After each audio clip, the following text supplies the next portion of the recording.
Thank you, Rabbi Werber. And Shabbat Shalom, everyone. So, I was talking to a friend of mine recently, a fellow Jewish communal life professional, and one of the things that we talked about was how much our institutions, our structures, love a survey. Synagogues, JCCs, the Pew Research Center, and that one nonprofit org whose email list you've been on for years, but you're not exactly sure how that happened. You know the one. And in the name of that storied tradition, I want to start this Josh by taking a quick poll of this room. This room, and if you're online, you're included in this too, just to be clear. How many of you, with either a show of hands or some sort of gesture of affirmation, would say that you have a favorite book of Torah?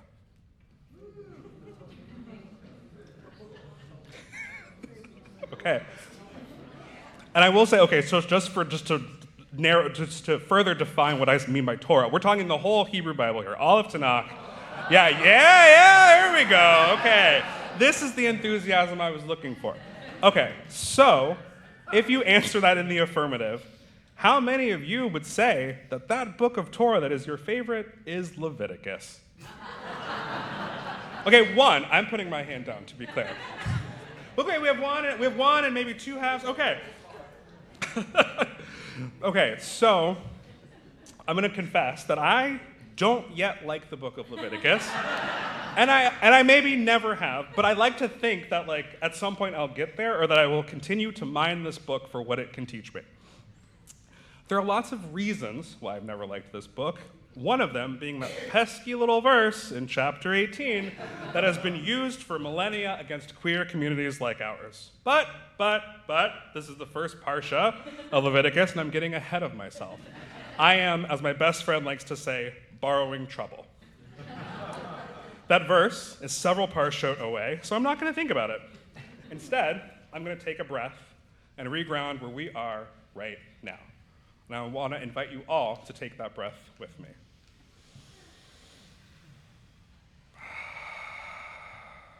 Let's do that one more time.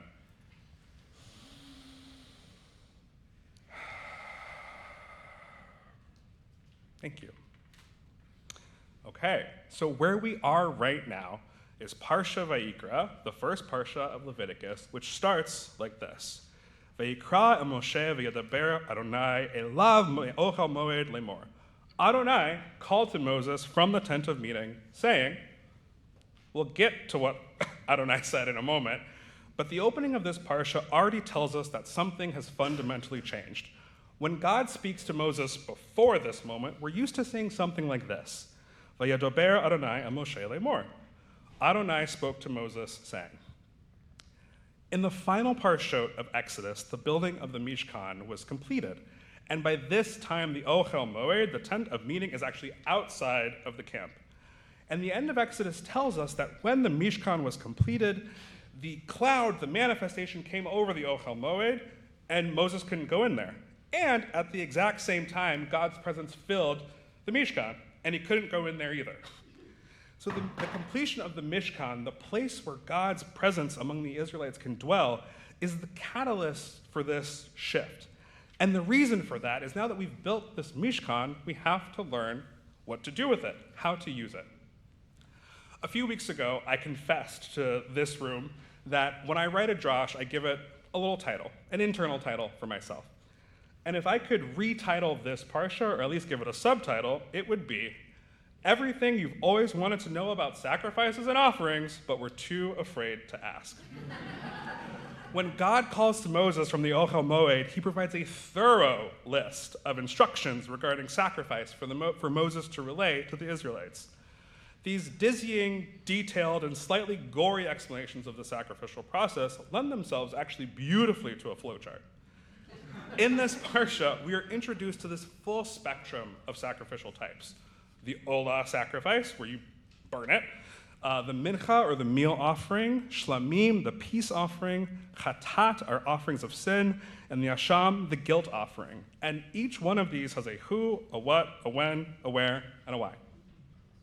For example, let's say you need to bring a burnt offering. You can bring a cow, sheep or goats, turtle doves or pigeons. herd, flock, bird. And the procedure and qualifications for each of these offerings, herd, flock, and bird, are all different. Every single one of them is different. But in the end, they're tossed onto the fire.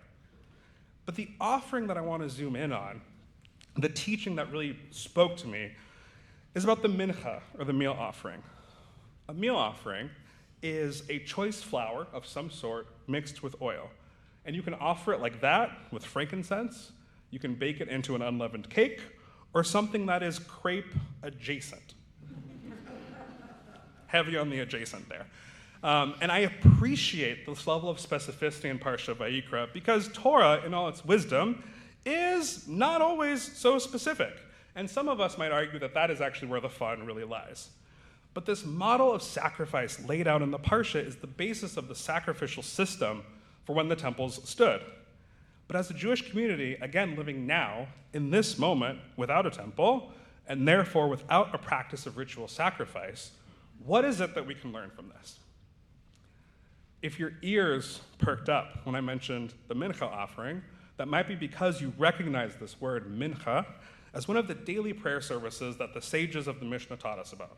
Ma'ariv the evening, Shachri the morning, and mincha in the afternoon. Something that we all, everyone in this room, has in common with the sages of the Mishnah and the Gemara is that those dudes, too, were living in a time without a temple. And part of their great project was to figure out, what do we do without a temple? How do we worship? What do we do in lieu of sacrifices? And so we have prayer services. The primary concern, though, of these rabbis was not what to call these prayer services. It was, in fact, how they were established. You've got one group of rabbis who says, no, these go back to Abraham and Isaac and Jacob. And then you've got another camp that's like, this was actually built around when we do sacrifices in the temple. That's it. And it's a fair question, and it's an interesting question. But the one that I want us to consider is this. What might sacrifice accomplish that prayer alone does not? When the mincha offering was received by the priests, a portion was burned as an offering to God. But after that, the text tells us, "V'hanoteret mincha la'Aharon ulvanav." The remainder of the meal offering will be for Aaron and his sons, the priests. And if we think about what that means, this act of worship, this act of sacrifice, was actually also an investment in their community. These priests were fed and sustained by these sacrifices.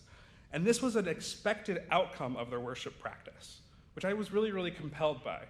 And I'm not saying that we should be trying to compete with the sacrificial system by any means, but our prayer, the words of our mouths and the meditations of our hearts need to be accompanied by some sort of tangible action if we are to sustain ourselves and each other. Our prayer brings us into right relationship with God, and our actions, the manifestation of our prayers, bring us into right relationship with the world and each other.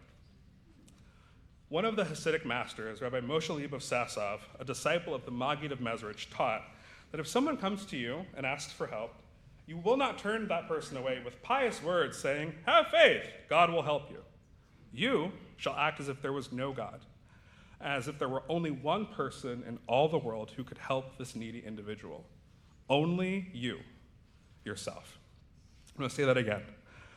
Only you, yourself. Each of us, every person in this room, is part of at least one community and probably multiple communities. And what makes these communities strong and powerful and loving and resilient is the understanding that each and every single one of us has a unique sacrifice, an offering, a gift. Or as Rabbi Abraham Isaac Cook would teach, a candle whose light needs to be revealed to the world. And at their very best, a community is a collection of people who bring the light of their unique offerings and gifts and recognize that same light in others.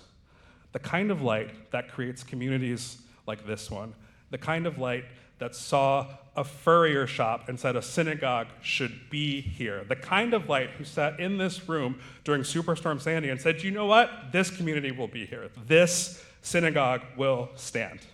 That kind of light, those kinds of offerings, those kinds of gifts. And so I want to leave us all with a blessing. May each of us know and offer and operate from our unique gifts.